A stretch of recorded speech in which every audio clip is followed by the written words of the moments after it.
Hi hello ನಮಸ್ಕಾರ friends, ನಾನು ನಿಮ್ಮ Mala Shivaprakash. Please welcome back to my channel Mala ಮನೆಯಂಗಳ.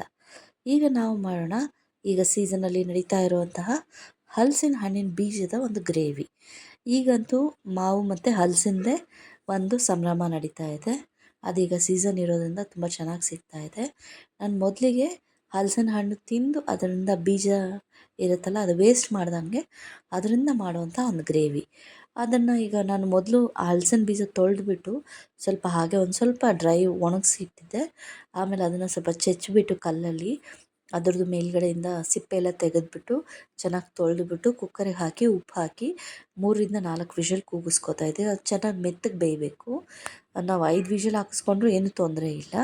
ಮತ್ತು ಈ ಕಡೆ ಒಂದು ಬಾಣಲೆ ಇಟ್ಕೊಂಡು ಅದಕ್ಕೆ ಒಂದು ಸ್ವಲ್ಪ ಎಣ್ಣೆ ಹಾಕ್ಕೊಂಡು ಅದಕ್ಕೆ ನಾನು ಒಂದು ಒಂದು ದಪ್ಪ ಈರುಳ್ಳಿ, ಒಂಚೂರು ಚಕ್ಕೆ, ಒಂದು 4 ಲವಂಗ ಮತ್ತು ಒಂದು 4 ರಿಂದ 5 ಗೋಡಂಬಿ, ಸ್ವಲ್ಪ ಜೀರಿಗೆ, ಮೆಣಸು, ಒಂದು ಏಲಕ್ಕಿ, ಸ್ವಲ್ಪ ಗಸಗಸೆ, ಹಾಗೆ ಒಂದೆರಡು ಮೆಣಸಿನ್ಕಾಯಿ, ಹಸಿಮೆಣಸಿನ್ಕಾಯಿ, ಶುಂಠಿ, ಬೆಳ್ಳುಳ್ಳಿ ಹಾಗೂ ಒಂದೆರಡು ಟೊಮ್ಯಾಟೊ ಇಷ್ಟನ್ನು ಹಾಕ್ಕೊಂಡು ಎಣ್ಣೆಯಲ್ಲಿ ಫ್ರೈ ಮಾಡ್ತಾಯಿದ್ದೀನಿ. ಇದ್ರ ಜೊತೆಗೇ ನಾವು ಒಣ ಮಸಾಲೆಗಳು ಕೂಡ ಹಾಕ್ಕೊಂಬಿಡೋಣ.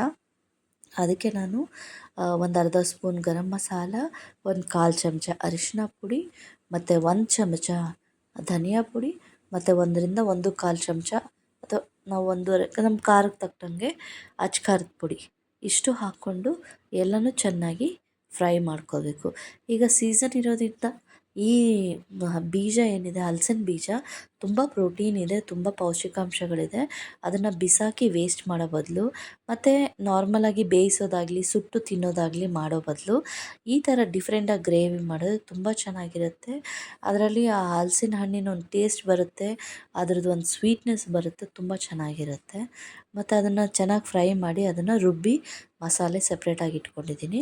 ಮತ್ತು ಅದೇ ಬಾಣಲಿಗೆ ಇನ್ನೊಂದು ಸ್ವಲ್ಪ ಎಣ್ಣೆ ಹಾಕ್ಕೊಂಡು ಸ್ವಲ್ಪ ಸಾಸಿವೆ, ಜೀರಿಗೆ, ಕರಿಬೇವು, ಒಂದು ಪಲಾವ್ ಎಲೆ ಹಾಕಿಬಿಟ್ಟು ಅದು ಸ್ವಲ್ಪ ಚಟಪಟ ಆದಮೇಲೆ ನಾವು ರುಬ್ಬಿಟ್ಟಿರುವಂತಹ ಮಸಾಲೆ ಹಾಕ್ಕೊಂಡು ಚೆನ್ನಾಗಿ ಬಾಡಿಸ್ಕೋಬೇಕು. ಸ್ವಲ್ಪ ಸಣ್ಣ ಉರಿಲಿ ಬಾಡಿಸ್ಕೋಬೇಕು.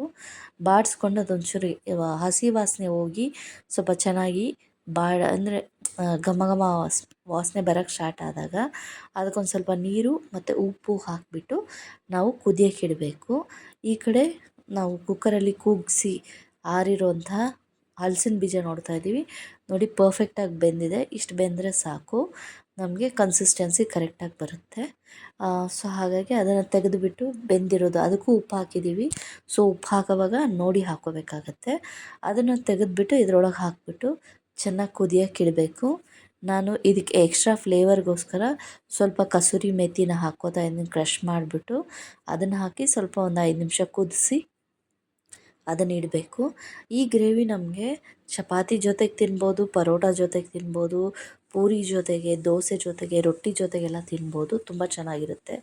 ಅನ್ನಕ್ಕೂ ಕಲ್ಸ್ಕೊಂಡು ತಿನ್ಬೋದು, ಚೆನ್ನಾಗಿರುತ್ತೆ. ಆ್ಯಕ್ಚುಲಿ ಬಿಸಿ ಅನ್ನಕ್ಕೆ ಕೂಡ ತುಂಬ ಚೆನ್ನಾಗಿರುತ್ತೆ. ಒಂಥರ ತುಂಬ ಡಿಫ್ರೆಂಟಾಗಿರುತ್ತೆ. ಒಂದು ಸತಿ ಟ್ರೈ ಮಾಡಿ ನೋಡಿ ಫ್ರೆಂಡ್ಸ್. ಒಂದು ಸತಿ ಮಾಡಿದರೆ ಮತ್ತೆ ಮತ್ತೆ ಮಾಡಬೇಕು ಅನಿಸುತ್ತೆ.